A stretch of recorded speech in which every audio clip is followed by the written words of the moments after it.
नमस्कार, स्वागत है आप सभी का एनएफ न्यूज पर। मैं हूं आपके साथ रोहित। सबसे हिसाब लिया जाएगा, सबको झुकाया जाएगा और भारत को जो आंख दिखाएगा उसे मारकर भगाया जाएगा और दुनिया मानेगी भारत की ताकत, वो चाहे ट्रंप हो या फिर कोई और। अब एक बार फिर से पाकिस्तान कैसे दुम दबाकर भागा था भारत की मार से, उसका खुलासा हुआ है। कहां, किसने, कब खुलासा किया, इसी पर चर्चा करेंगे। मेरे साथ हैं अनुपम प्रसून।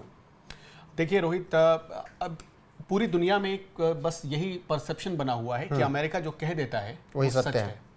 और अमेरिका में जो रक्षा नीतियां डिसाइड होती हैं वो डिसाइड होती हैं पेंटागन में। पेंटागन उसके रक्षा विभाग का मुख्यालय है। अब वहीं से पेंटागन से एक ऐसी चीज निकलकर सामने आई है जिसने इस दुनिया के सामने पाक को बेनकाब कर दिया है। पाक का सच दिखाया, दुनिया के सामने रखा है। अब क्या है, मैं आपको उसकी पूरी डिटेल बताता हूं। माइकल रूबिन पेंटागन में तैनात रह चुके हैं। वो रक्षा अधिकारी थे और जब वो रक्षा अधिकारी थे वहां पर, तब उनकी जिम्मेदारी थी आतंकवाद के खिलाफ काम करने की और मिडिल ईस्ट में कैसे शांति बहाल हो, वहां से आतंकवाद का समूल सफाया हो सके, समूल नाश हो सके, इसके लिए उन्हें जिम्मेदारी दी गई थी। तो माइकल रूबिन को जितने मिडिल ईस्ट के देश हैं, और खास तौर पर जब आप देखेंगे तो टेररिज्म के खिलाफ कैसे स्ट्रेटेजी बनती है, कहां कहां कब कब क्या स्ट्रेटेजी बनी, इसकी अंदर की जानकारी उनके पास होती है, माइकल रूबिन के पास। अब माइकल रूबिन ने एक बड़ा दावा किया है। उनका दावा है कि ये जो युद्ध चल रहा था भारत और पाकिस्तान के बीच, ऑफिशियल किसी भी देश ने नहीं माना कि युद्ध चल रहा था, लेकिन सेना ने कहा कि 4 दिन जो 3 दिन हुआ वो युद्ध से कम भी नहीं था। नहीं, अगर दो देशों के फाइटर जेट्स, सेना ने ये कहा कि मिसाइलें चल रही की फाइटर जेट्स आपस में लड़ रहे हैं, डॉग फाइट हो रही है, मिसाइलें चल रही हैं, तो इसका सीधा सा मतलब क्या बनता है, ये युद्ध की स्थिति थी। अब उस पर माइकल रूबिन ने कहा है कि पाकिस्तान की हालत इतनी खराब हो गई थी कि वो दुम दबाकर भाग रहा था इस मैदान जंग से। वो युद्ध में भारत ने उसे इतना पीटा था कि उसकी स्थिति नहीं थी कि वो भारत के सामने खड़ा हो पाए। और जब पाकिस्तान भागता हुआ, कराहता हुआ डोनाल्ड ट्रंप के पास आया, तब वो हाथ जोड़ रहा था वहां पर। ये माइकल रूबिन ने बहुत बड़े बात कह दी है। अब इससे एक और चीज का पता चलता है, ये जो शहबाज शरीफ और मुनीर जो कल टैंक पर खड़े होकर सेना की वर्दी पहनकर जो दिखा रहे थे, घास से लपेटा हुआ टैंक, घास से लपेटा हुआ जर्जर, हमारे यहाँ उसे कबाड़ में बेचते हैं, वो लग रहा है घास इसी लगाई थी कि वो लोहे पे जंग ना दिख जाए। हाँ, जंग ना दिख जाए।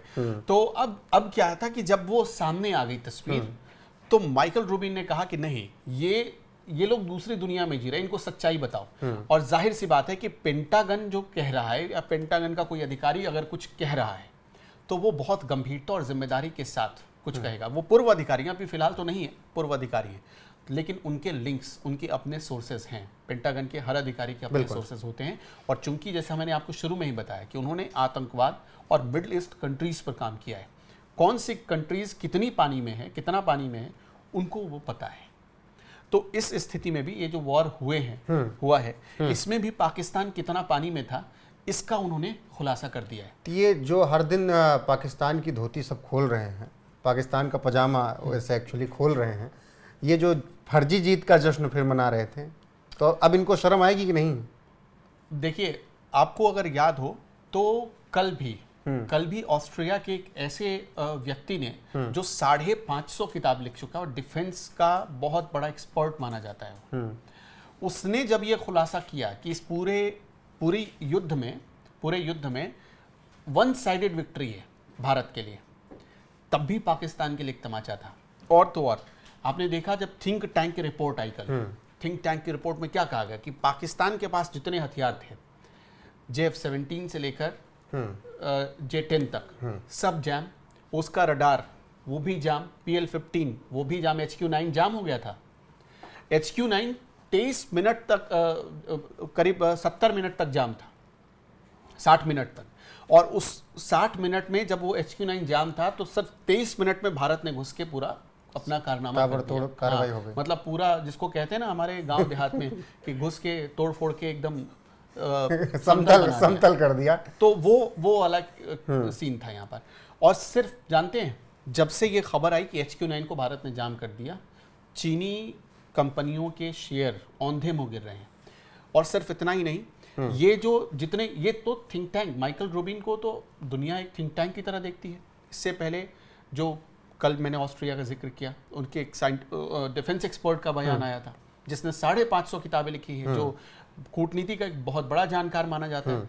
जब उसने कहा तब भी दुनिया को यकीन हो गया कि भारत इस पूरे मामले में, इस पूरे युद्ध में वन साइडेड विक्ट्री हासिल कर चुका है और पाकिस्तान अपने लोगों को, अपनी ही आवाम को फरेब और झूठ के जश्न अच्छा, में ये तो ढकेल रहा दुनिया कह रही है, कुछ तो पाकिस्तानी भी हैं जो ये कह रहे हैं, जैसे कल आप जिक्र कर रहे थे, द डॉन के पूर्व संपादक कह रहे थे कि ये जो अफरीदी फर्जी के जश्न मना रहा है बेवकूफ़ बना रहा है, देखिए, और उन्होंने कई टिप्पणियां की थी।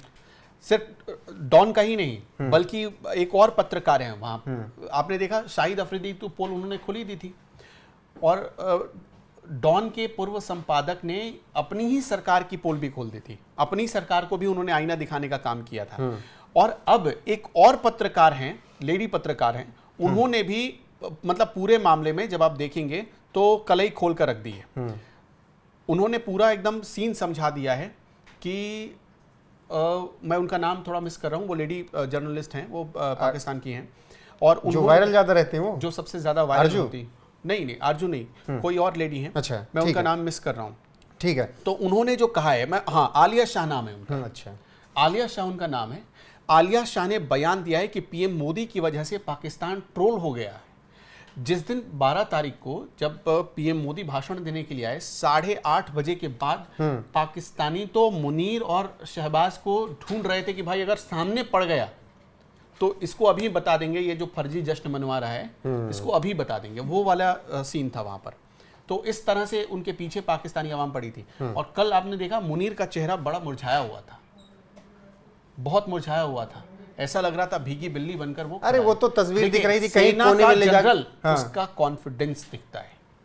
जो जब हमारे वाइस एडमिरल AK भारती साहब से जब पूछा गया, मुस्कुरा के जैसे निकल गए तीनों अधिकारी। AK भारती साहब ने कहा हमारा काम थोड़ी है गिनना लाशें, वो गिने अपना। हाँ, DGM जो भी आया, उस जब वो बोलता था उसमें कॉन्फिडेंस दिखता था। उससे पहले हमारी देश की दोनों बेटियां विक्रम मिश्री हाँ, साहब कितने सधे हुए अंदाज में बोल रहे थे, एक एक पॉइंट उन्होंने कितने कॉन्फिडेंस के साथ ब्रीफ किया लोगों को। लेकिन अब उस तरह से ब्रीफिंग हमारे यहाँ नहीं हुई। वो नकल करके पता आते चला कि एक ऐसी PPT बना दो जिसमें फोटो कहीं और से और टेक्स्ट कहीं और से और लाइन कहीं और से चुरा लो। डायलॉग एक फिल्म की चुराई गई, वो फर्जी वाला जो फ्री वाला जो वर्जन आता है कैनवा का, उसको उठा लिया गया और फोटो लगा दी गई जो 2023 की छपी थी समंदर की। हाँ। और निकाल के नेवी वाला अलग ऐसे दिस डेट समझा रहा है, वो कह रहा था कि इसकी अंग्रेजी रिजवान ही समझा सकता है, और एयरफोर्स वाला जो वहाँ का जो DG था वो अलग लेवल का समझा रहा है। ठीक है, और पाकिस्तानी जनता कंफ्यूज। जैसे हमने फैक्ट्स दिखाए, ये रहा सैटेलाइट मैप, ये वीडियो रहा, हमने यहाँ से हमारे फैक्ट्स देखने के बाद ही पाकिस्तानी अवाम को समझ में आ रहा था, तो उन्होंने बैन कर दिया। फिर अब वो चीज़ें यहाँ पर क्लियर हो गई हैं कि माइकल रूबिन ने भी कह दिया है, और इससे पहले हमने आपको बताया कई सारे जो डिफेंस एनालिस्ट हैं उनका भी बयान आ गया है, थिंक टैंक उनका भी बयान आ गया है। तो इस पूरे मामले में पूरी दुनिया अब ऐसा लग रहा है कि धीरे धीरे इस नैरेटिव के खिलाफ जा रही है कि पाकिस्तान इस युद्ध में ठहर भी पाया भारत के सामने। बिल्कुल, पाकिस्तान एकदम मतलब एक तरफा हारा है और दुनिया धीरे धीरे ही सही लेकिन मान रही है। और आज जो ट्रंप के तेवर नरम पड़े हैं, उनको आइडिया हो गया है कि दुनिया, न्यूयॉर्क टाइम्स ने भी छाप दिया है, न्यूयॉर्क टाइम्स ने भी जो शुरुआत में CNN न्यूयॉर्क टाइम्स थे वो 9 तारीख के बाद पूरी तरीके से पलट गए हैं। हाँ, और चीज़ें तो अब जिस CNN के जिस रिपोर्टर ने ये खबर छापी थी, राइटर्स के जिस 2 रिपोर्टर्स ने भारत के खिलाफ नैरेटिव चलाने के लिए खबर छापी थी कि राफेल गिर गया, और CNN के जिस रिपोर्टर ने खबर छापी थी कि भारत गया था सीज फायर के लिए पहले, वो CNN के उस रिपोर्टर की सारी कुंडली मुनीर के पास थी, मुनीर ब्लैकमेल कर रहा था, ये भी खुलासा हुआ। और जो राइटर्स के 2 जिन रिपोर्टर्स ने अपना सिर्फ 5वां आर्टिकल ही छापा था कि राफेल गिर गया, उसमें उनकी नौकरी चली गई, क्योंकि अब सच्चाई आ गई, राफेल गिरा ही नहीं था। बिल्कुल, और एक दिन माहौल बनाने की खूब कोशिश की, शेयर डाउन करने की कोशिश की, लेकिन कुछ हुआ नहीं, सच्चाई छुप नहीं सकती है। और यही बात भारतीय सेना ने कहा कि कितना भी दबा लें सच्चाई छुपेगी नहीं, भारत ने जो कहा है, जो किया है, वो फाड़ कर बाहर निकलेगा। और अब माइकल रूबिन भी यही बात कह रहे हैं कि पाकिस्तान की हालत खराब हो गई थी, इसीलिए वो दौड़ कर आया था, कि बचा लो बस, अब्बा बचा लो, नहीं मार देंगे पापा। तो ये सब कुछ हुआ। बाकी बने रही हमारे साथ। अभी पाकिस्तान की पोल पट्टी और फर्जी के जीत का जश्न जो वहाँ पर मनाया जा रहा है, उस सब का पोस्टमार्टम हम सब करते रहेंगे और आप तक खबरें पहुँचाते रहेंगे। नमस्कार।